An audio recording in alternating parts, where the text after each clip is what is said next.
Hello everyone. If you're a member of my Facebook group over at The Cutting Edge, you may have noticed a new card's gone up recently with some iris folding. Now iris folding is when the paper's folded in the shape of like a camera iris, so as the lens comes in. So that's where the name comes from. And I made one with a basic square using some Sue Wilson dies. And people asked, oh, can you show how you made it? So here's a card I made. But I thought rather than just do the basic square, I've used the new Lisa Horton flag dies to make a different shaped aperture. I'll show you how you can use then a square or these flag shapes to make your iris aperture, as so. Okay, so I'll just get everything ready and see you in a second. So to start, I've got my Lisa Horton flag dies, which have got a nice stitch detail to them. And I've got some papers I've already chosen. So I've chosen the Lakeshore Cottage ones from Knitwits. So I printed off a patterned one. And then I've also printed out some two coordinated ones, which are quite bold with the pink and the blue. So it all ties in.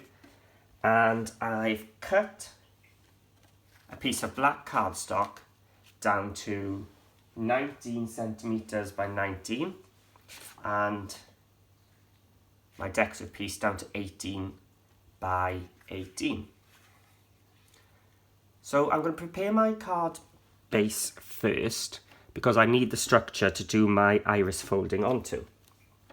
So what I'm going to do first is take my reusable tape, if I can find the end, and I'm actually going to tape my decorative piece onto my black, just over the edge, line it up, and over the edge. Okay, so now that'll fit onto my 8x8 card blank, which I don't need for now, so I'll put it to the side. I think it's going to go that way. Now, my flag, I'm going to use not the first one, but the second one. And again, some repositionable tape. I'm going to want it up in this left-hand corner, so I'm going to put it here. But I'm going to do something extra, so I want to leave a little bit of extra space there.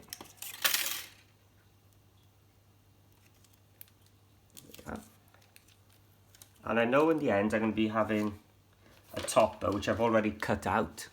So let me just measure it. Yep, that fits there. So I'm going to send this now through my platinum machine.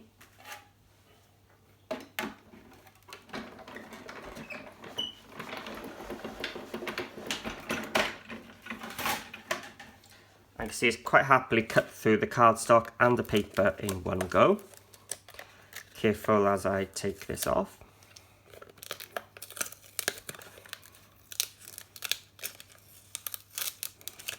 And I'm going to keep this black piece for later. And carefully taking off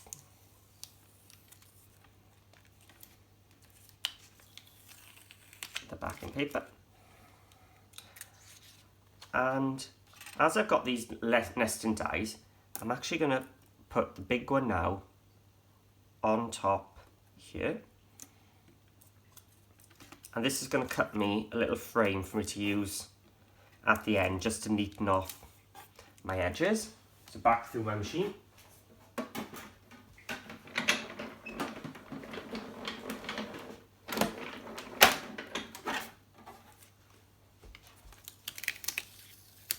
Here we go.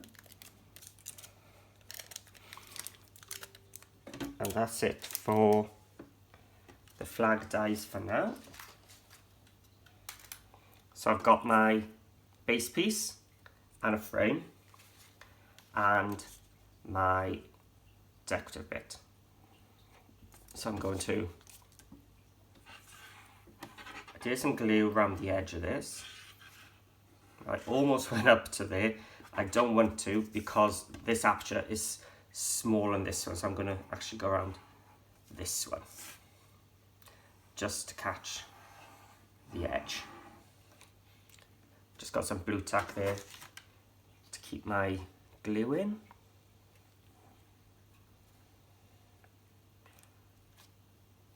Okay. And I can actually attach my frame now as well. So this bit is optional, but as you can see, it didn't take much extra time. I think it just finishes it off nicely.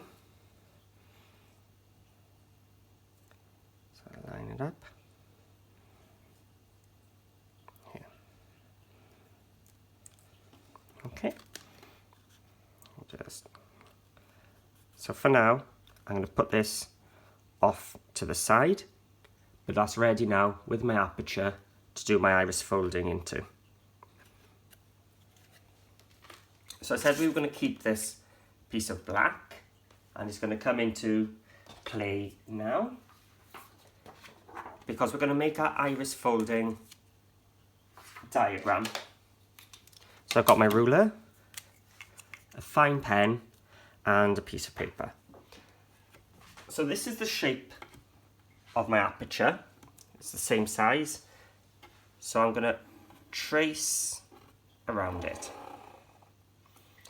Now, if you've had a look on my Facebook group at The Cutting Edge, you'll notice the ones I've shared there are square ones, which are slightly easier, but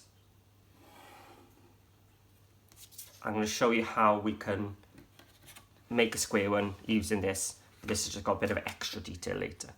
So my flag is 3.5 inches across that way. So I'm just going to mark 3.5 inches up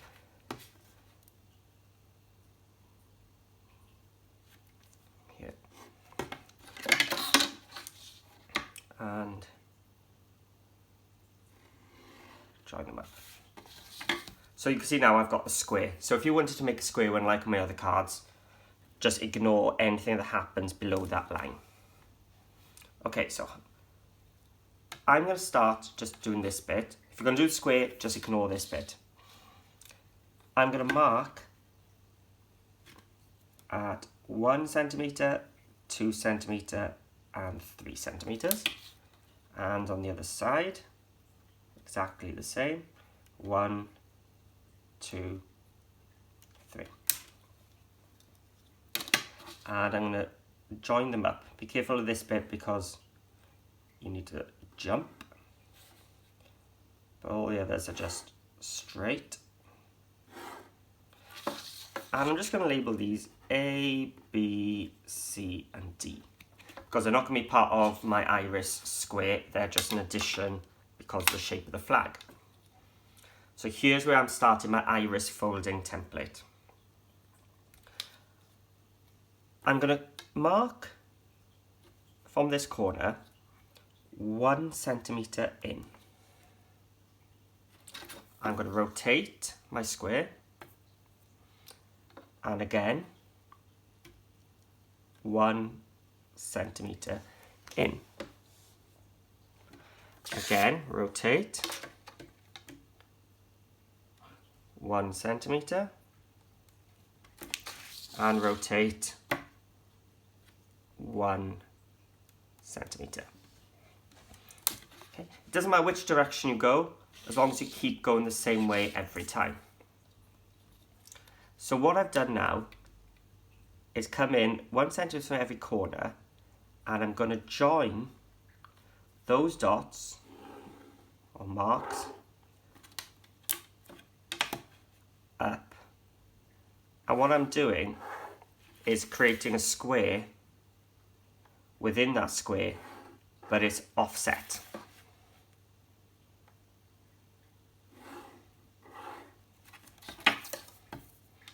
Can you see the square? So originally I had a square like that, now I've got a small square just slightly off. Now just to help me for later, I'm going to mark this number 1. This one is number 2. This triangle is number 3. And this one is number 4. So I'm going anti-clockwise. So I'm going to ignore everything now apart from this inner square. And I'm going to do exactly the same as I did the first time. I'm just going to mark a centimetre from this new corner. Rotate. Mark a centimetre. Rotate. Mark a centimetre. Rotate. Mark 1 centimetre.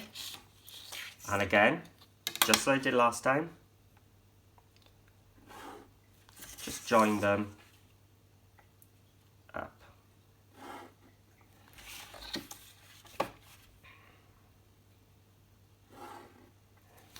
I can already start to see how we're working towards the middle.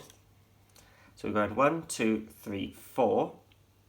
Now this next triangle is going to be 5, 6, 7, 8. And again, we're going to mark a centimetre in. A small ruler is much better for this. 2,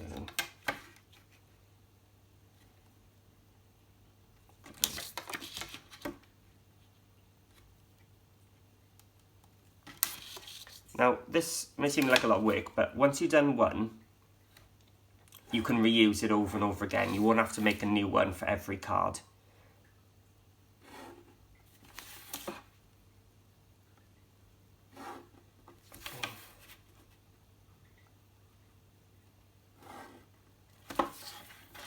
So we went 1, 2, 3, 4, came into 5, 6, 7, 8. So now we're coming in again with 9, 10, 11, 12. And now it's just a case of carrying on as much as you want. Now, rather than sit here watching me doing it again and again, here's one I did earlier. And I carried on until I did the main square 1, 2, 3, 4, 5 times until I got 20 little triangles. Now I stopped here because I quite liked the fact it'd come back to a diamond. But you can keep going in as far as you want. So now this is our iris folding template all sorted. So we've got our base. You'll see our template now, because we used that black piece, fits perfectly in there. Now that's all we need is some paper strips. So the two papers I had when I first started, the pink and the blue, which matches the decorative paper, you may notice it's quite small because I've already prepared a lot of my strips ahead of time. As soon as you see me do it a couple of times, you'll know what to do. But I'm keeping these bits for later.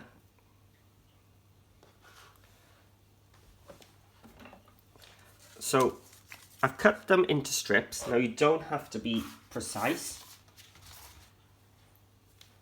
And then what we're going to do, if I can find my embossing tool.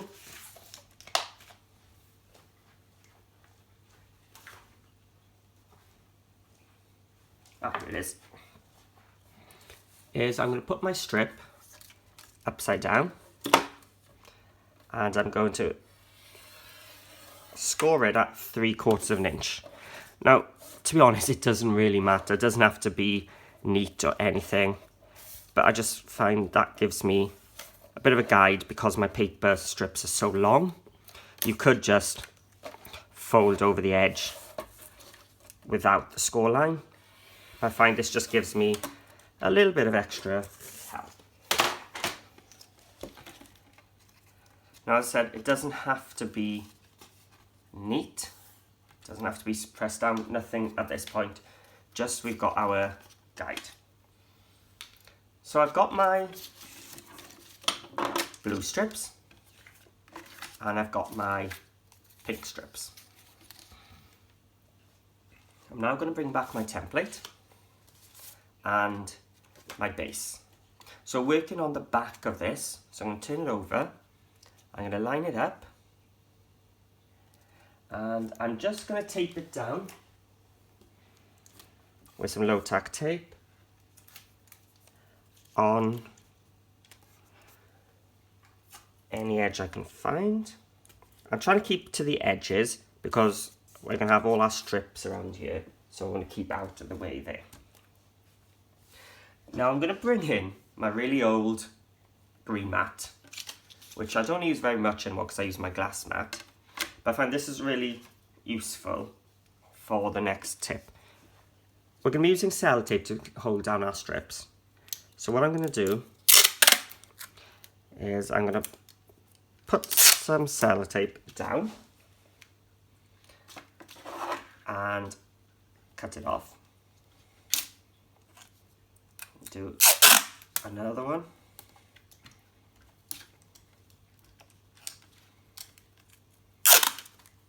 And a third strip. I'll make sure I got plenty because I don't want to have to redo this later on. Just fold the tape so I can find the end later. So I'm going to cut my tape with my craft knife down the middle, and I'm just going to cut them into little squares. This will just help you later on not to have to cut a new strip for every piece you want to put down. We're preparing it well in advance. And the last one. You see, I'm not taking much time doing it neat or anything. I'm just getting them ready. Okay. And now we're going to start our iris folding. As I said, there's been a lot of prep, but hopefully it'll be worth it and you'll see it come together pretty quick. Now, as I said, the square is probably what you're going to start off with, but because we've got this flag shape, I'm going to be working up to D, which you can ignore this bit if you're going to make a square. So let's have a look at our strip. We've got a thick end and the thin piece folded over. This is my working edge. This is what I want to use. This is the bit I want to show on the front of the card, so it's going to be faced down. And the folded edge is what I'm going to line up with the lines I drew. So what I'm going to do, I'm going to place it down, and I'm just going to tear it. I said you're not going to see this, so you can use the scissors if you want, but I just grab and tear. I'm going to take a piece of my sellotape. I'm making sure I don't get tape over the black or over the aperture. I'm just going to tape down each end. Okay. So there's my first piece down. Let me continue with the next piece. So again, my working edge, big bit, faces down. Make sure it's just a bit longer. Line it up.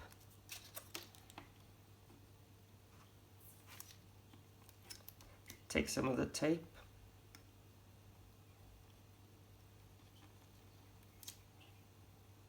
And tape it down. So same piece again. Line it up.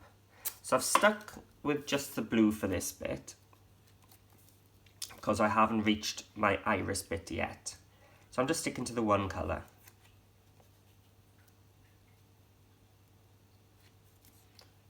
Again, taping it. Make sure I don't tape over that, otherwise I won't be able to take it off later. Line it up and tape it down. And the last piece for this bit, I can take it off this bit.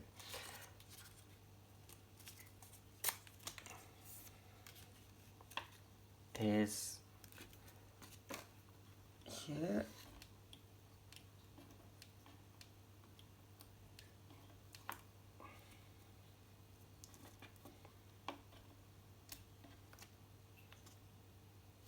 There we are. You can see it's not all taped down or anything. It doesn't matter, it doesn't have to be neat or anything. I'll try not to do this, but I'll show you how it's coming along and what the iris effect is. You can see like a concertina effect building up. Okay, now I don't really want to be doing that too much because I'm moving my template, but because I haven't started my iris portion yet, it's not as bad. Actually, if I put it down there, it'll be even more out of the way. Now, if you want to, you can take a piece of sellotape and tape this down just so it's out of our way. And as I said, if we're going to do a square one, this is where you begin. Okay, so this is our iris portion. I've got the blue coming up here, so I'm going to start with my blue, and I'm going to measure it till it gets to there. So just a little bit longer than I need. And I'm going to line it up and stick it down both sides. Now I'm going to move over to my pink piece. So I'm going to rotate it. Number 2. Again, exactly like the blue strips, this is my working edge. I'm going to cut. Now if you find it comes over your black, just trim it off at an angle. It's no big problem. The hard space finding the pieces of sellotape. Because see how this helps you rather than having to cut a new piece every time with the sellotapes. Now, blue, pink, number 3. So every odd number is going to be blue. Now you may find, because this is my smallest edge, it's coming close. If it is, just trim it off at an angle like that. And it's not too bad then. Let's find some sellotape.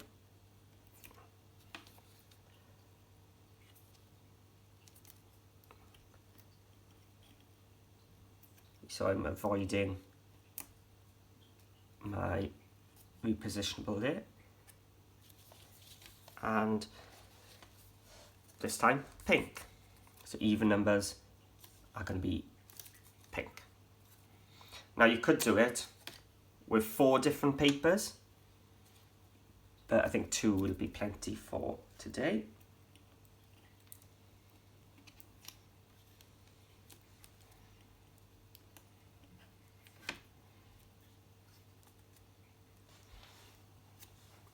And that's our first rotation done.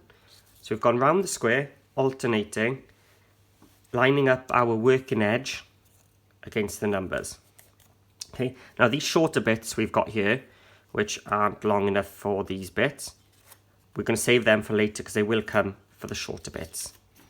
So I'm going to go back to a new strip again. Now these were printed ones, so I'm being really careful of that white edge. So make sure it's way out the way. And we're just working our way in.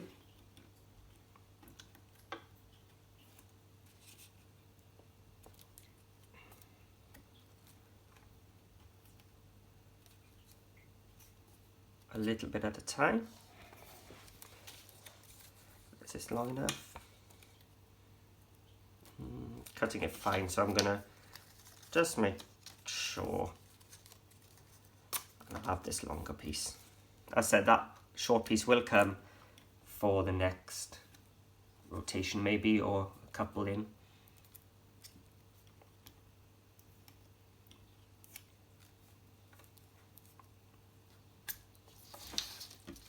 Seven.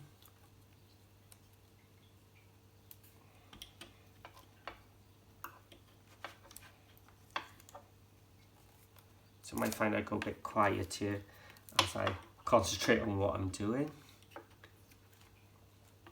And you can see, as soon as you've done the first few, it's just a case of continuing all the way around until you've done all 20 in this case.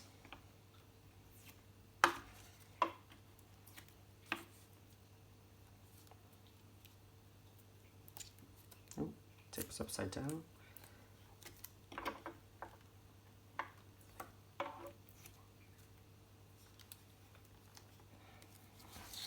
So come to number 5. Is that cutting it a bit? Fine. So we'll just grab this one.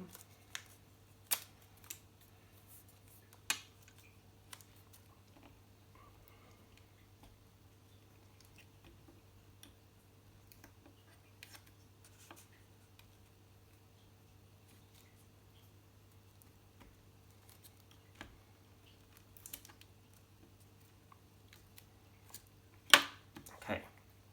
Now try not to do this, but what I'm going to do is I'm going to take it off to show you how it's coming along here and how it's rotating towards the center. So what I'm going to do now, rather than you sit here watching me do exactly the same all the way in, I'm just going to pause the film and come back to you when I'm closer to the center. So I'm back now, and I've carried on until I got to number 20, so you can't see any more of those lines from earlier. What I'm going to do is just give it a tape down, keep it all secure, and this will also help get rid of the bulk, so if you want to fit it into your envelope. So I'm just going to, I'm making sure I'm not going over that aperture, and this is the exciting part now. You actually get to see what you've been doing.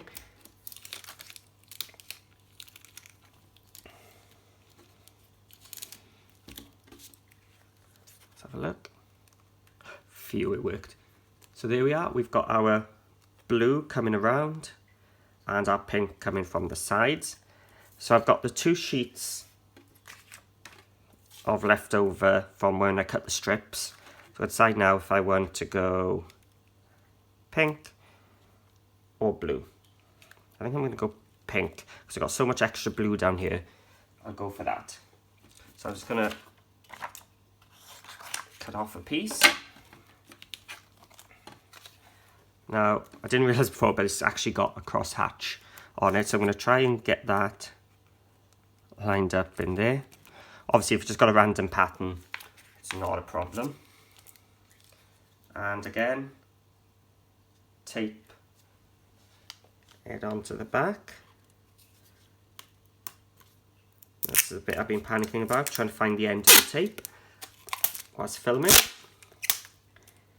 There. I'm just going to tape it down. This piece is probably way bigger than I needed, to be honest, but it's better to be safe than sorry.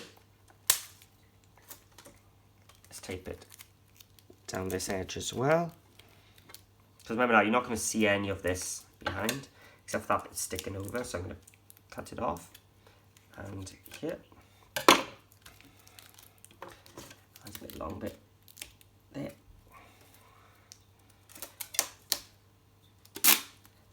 And just one last piece down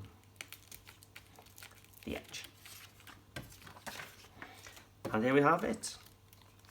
We've got our iris folded area.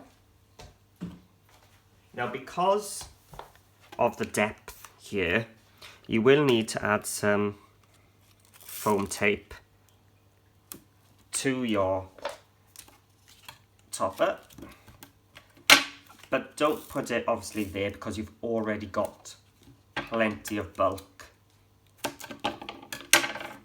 there. I'm going to try and get it close to the edge here as I can. So there's no depth down here, so I'm going to just put some foam just to lift that bit. And it's just a case now of adding it to our card base. Now I wouldn't put this onto a tent fold card because there's quite a bit of weight with all the paper and sellotape. You may just find it will just sprawl. So I'm going to make sure it's on the left. Let's line it up.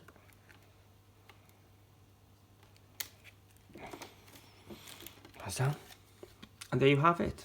We've got a nice border with the Lisa tag. And the aperture was made, so it's a nice perfect aperture. Let's just add our topper.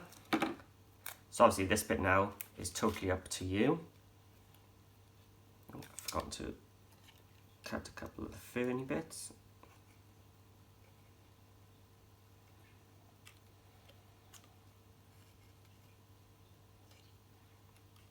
There we are. A bit more tape down the paddle.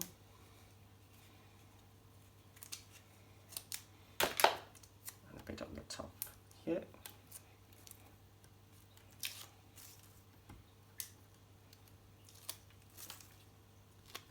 And just tie off that corner. And there we have it, our finished iris fold card. And obviously you can keep coming in more and you'll get a nice tighter turn as you come in. But I kept it nice and bold today. Hope you liked it and hope you give it a go. And just another way of using your basic dies to do something totally different. See you soon.